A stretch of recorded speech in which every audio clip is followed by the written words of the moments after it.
What if the way you love is actually the very thing that's been making you suffer? Stay with me, because what Carl Jung discovered about attachment patterns will completely reframe everything you thought you knew about why empaths struggle in relationships. Most people think empaths suffer because they feel too much. But Jung identified something far more precise and far more unsettling. It's not the intensity of the feeling that creates the wound. It's the pattern behind it. Here's what almost no one talks about, and once you see it, you cannot unsee it. Carl Jung observed that every human being develops what he called a relational blueprint, an unconscious map of how love is supposed to feel. This blueprint isn't built from logic.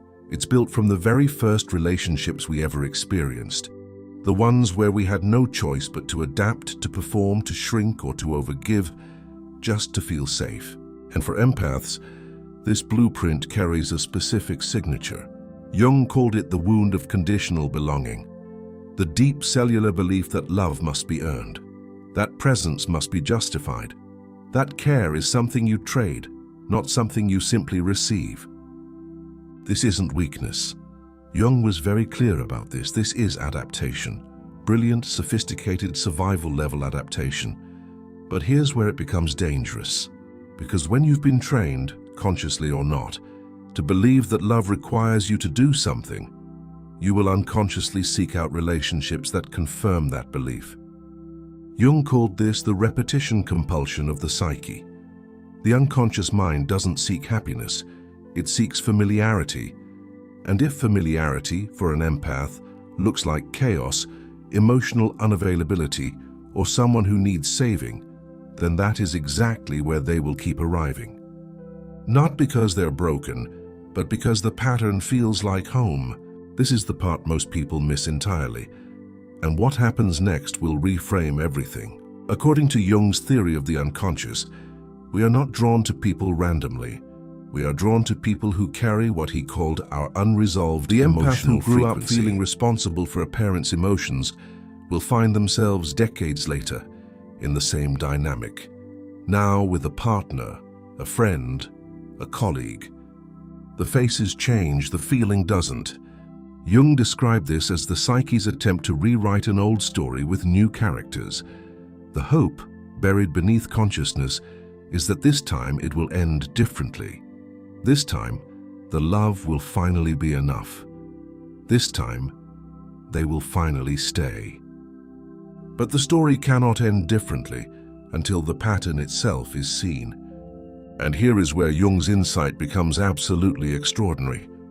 He discovered that empaths carry a very specific shadow element, the part of themselves they've learned to suppress so completely they no longer recognize it as their own. Jung called it the unlived self. For the empath, the unlived self is almost always the same thing: the capacity to receive without guilt, the ability to need without shame, the radical permission to be chosen simply for existing, without performing, without rescuing, without making themselves smaller so someone else can feel larger. The empath has become so fluent in giving that receiving feels foreign, suspicious even. And so unconsciously, they orbit people who will never fully give back, because deep down, that imbalance feels correct. It confirms the blueprint. Jung said this is not a character flaw. It is a psychological inheritance, passed down sometimes through generations until someone becomes conscious enough to stop the cycle. So what does that awakening actually look like? Jung was precise about this. He said transformation does not begin with new behavior. It begins with new perception. The moment the empath sees the pattern, truly sees it not as a story about others, but as a map of their own unconscious, everything begins to shift. They start to notice the pull, that specific magnetic feeling towards someone emotionally unavailable, that sudden urgency to fix, to soothe, to prove their worth. And instead of following the pull, they pause. They ask the question Jung considered the most important question in all of psychology: who in me needs this? That question changes everything. Because when an empath asks that question honestly, what emerges is not shame.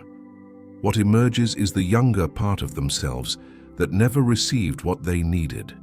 The child who learned to become indispensable because invisible felt unbearable. The one who decided without words that love was something you worked for.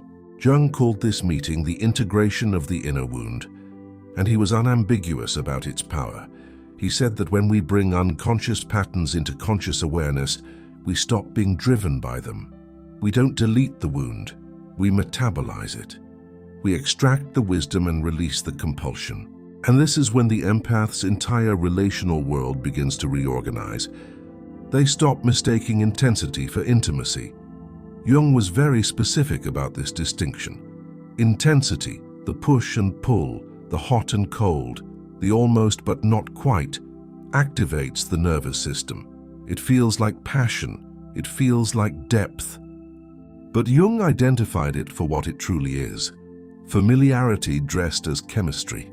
Real intimacy, Jung said, feels different, quieter, more spacious, almost at first too calm, because it doesn't trigger the old wound.